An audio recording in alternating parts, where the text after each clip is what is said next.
Well, good morning, everybody. It is Dave, and if you can spot Bo in this image, you're doing pretty good. She's hiding down here behind the lemon tree. That's her new favorite place to rub her face on. So we're gonna walk around the garden. Today is April the 4th, 2026. It's a beautiful Saturday morning. Supposed to get up around 90 degrees today for April. And what's funny is we had some rain this last week, so you'll see a lot of the ground still really wet from that. Wasn't a whole lot of rain, maybe a quarter of an inch, but it was definitely a nice change of pace to what we've been having. As far as yard work goes, not a whole lot's been going on. It was just kind of a strange week, and we'll take a look at the pink breath of heaven. The botanical name on this used to be diosma. I don't know what it is anymore, but just thousands and thousands of those tiny pink blossoms, and they're really cool, and it's an easy to grow plant, so definitely check it out. As far as the scilla goes, the scilla's pretty much done now. The foliage is getting yellowed. We're gonna pull that out pretty soon. But the nice thing is that the daylilies are doing amazing. This is a white daylily. I forget the name on it, but that's going to be blooming fairly soon, or at least budding up fairly soon with this warm weather. The eugenia in the background, this is a dwarf eugenia. Normally it just stays up to right around 4 feet, 5 feet, but this one took its vitamins, so it's about 6 foot tall. This is what I've been working on over the past few days, cleaning out the pineapple guava, just kind of clearing out the underneath portion of it here, and pruning it back as well. It was about 2 to 3 feet higher than the fence, or where it currently is. And so I just took it back to more of a shrub pruning on it. I'm not really concerned about getting fruit off of this one because, as Bo will tell us, we get a lot of fruit off of this one back here. This is just the regular, actually I don't know which variety this is. It may be Coleridge is what I'm thinking.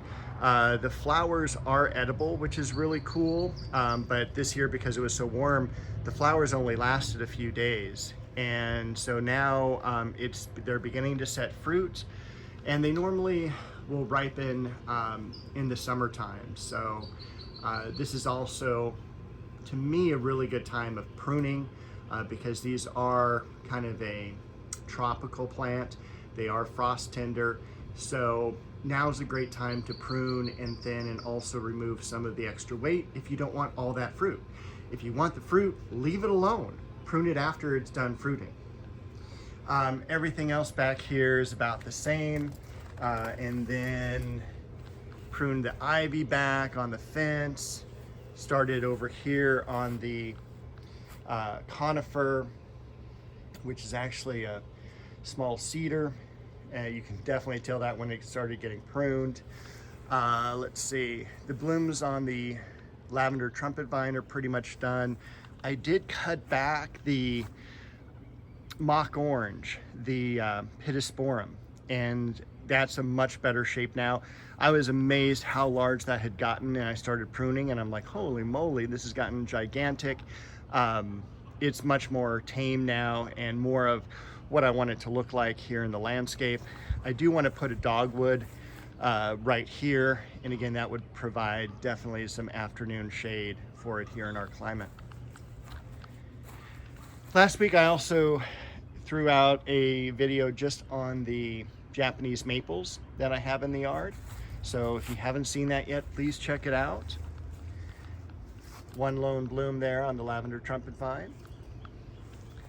And I don't know if I ever told you about this. This is a euphorbia, cactus or succulent family. And this one's right about 4 feet, maybe getting close to 5, beginning to have a little side shoot down here as well. I got this from a buddy of mine, probably back in the 80s? No, early 90s. And brought in a cutting in a 4-inch container for me. grew up on the windowsill, cut it back, or repotted it, cut it back, repotted it. And so I ended up just throwing it out here in the landscape, and it's doing really, really well. So again, just kind of, it's always good to share plants with your friends and your cats. Everything else is looking kind of like nice and full and what it's supposed to do. So I've got no complaints. Got to go in and prune some of the suckers for the fig. Looking forward to seeing what the bloom's going to be like on this rose. It's one of the antique roses. I'll have to spend a little bit more time on the pomegranate to see if that blossomed. Being colorblind, I can't see the color of the blossom in the foliage. So hopefully it did do some blooming. We got, of course, the Shishigashira, Japanese maple, looking beautiful. We've got some buds on the yarrow. Let's see, the Magnolia Solangiana Elizabeth, beautifully leafing out. The same here. This is still, I'm so happy I got this Japanese maple here. A little bit more expensive than most, but this one is called Sensu, S-E-N-S-U. But we will take a look at what is probably the best blooming thing in the garden here. And of course, it looks good next to that dark foliage. This is Chinese Fringe Tree, and it is in full bloom. It is just so stunning to look at. And I can't wait until this tree gets larger, so there's more blooms and also more shade.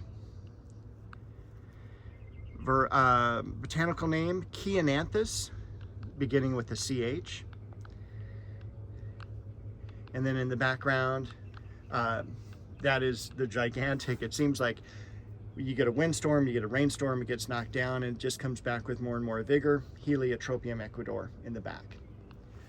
And of course, up above that, False Aurelia, Southern California, full sun, which it shouldn't be. So I remember people coming into the nursery business going like, or the nursery going, hey, can I put this plant in this exposure? And it's like, no, it's not suited for that. I will tell you, Mother Nature has made me a liar many, many times. Beautiful fern in the background. That's taking really well to this area. I'm so happy I ended up putting it there. Another lace leaf Japanese maple there. Look at all the new growth coming up on the liriope. So that's doing really, really well. Of course, this area takes, or it doesn't dry out as quickly as the rest of the yard does. So I have to be really careful with the Japanese maples because I don't want them rotting. That's one of the things that does hurt them, is poor drainage.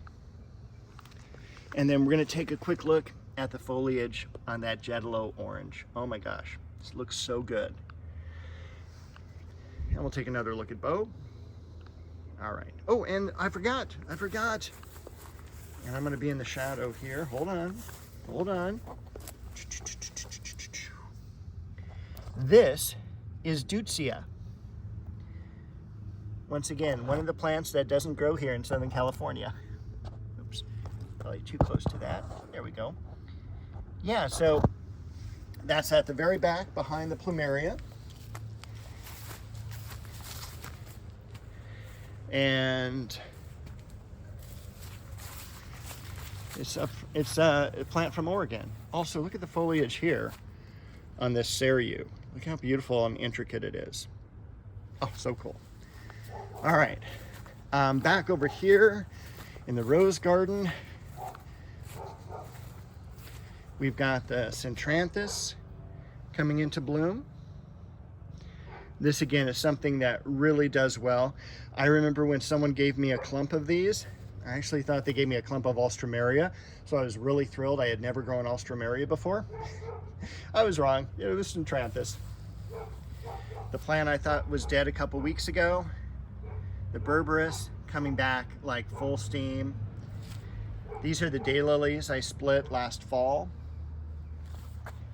The Westringia, probably needing a haircut pretty soon. And remember that plant I cut back? The cousinet acacia. The blood lily. Look at those leaves. Scary. And also in the background, leafing out, thankfully, is the Tabernet Montana. One of my favorite roses, French Vanilla. Excellent fragrance on that. We've got some Ajuga blooming. So I guess it is spring here in Southern California. Judy Garland rose. Cecile Bruner, look how beautiful that is, how delicate. No fragrance, but old-timey garden rose. Let's see what else is now. I should have taken a picture of this yesterday. This is Blue Girl, even though it looks lavender, according to books. Blue Girl is one of 3 blue roses that I'm familiar with. Blue Nile and Blue Ribbon are the other. Very, very fragrant. This is not a normally existing color in the rose world.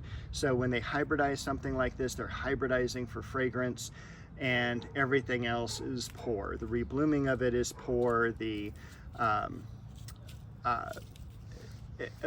accessibility to disease, for instance, powdery mildew. You can see how matte these leaves are. They're not shiny, so they're not going to repel powdery mildew.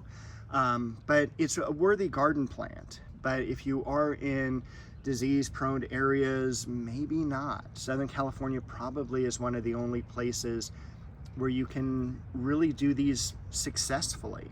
And even then, it's a challenge. So my nursery that I worked at, we grew about 5,000 roses, 110 to 120 varieties every year.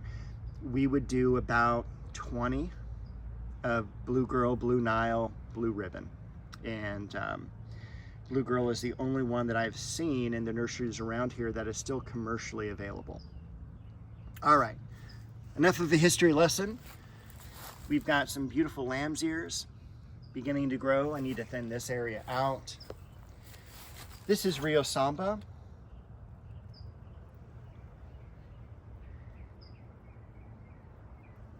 The crab apple leafing out in the background there. And the foliage looks so beautiful with that dark foliage. I can't wait for this plant to grow more. And then of course the beautiful blossoms too are so different in color compared to everything else around it, because I've got the white dogwood, I've got the white Anna apple, but this one is kind of that dark pink fuchsia color, not quite sure. Almond bush leafing out. I don't think I need to say anything about sweet pea shrub. It's like almost not real to the point, because it's like looks like this every single week I come out here. Needs to be cut back. We saw a tournament of roses a couple weeks ago. Look how it is now. It is amazing. Garden party.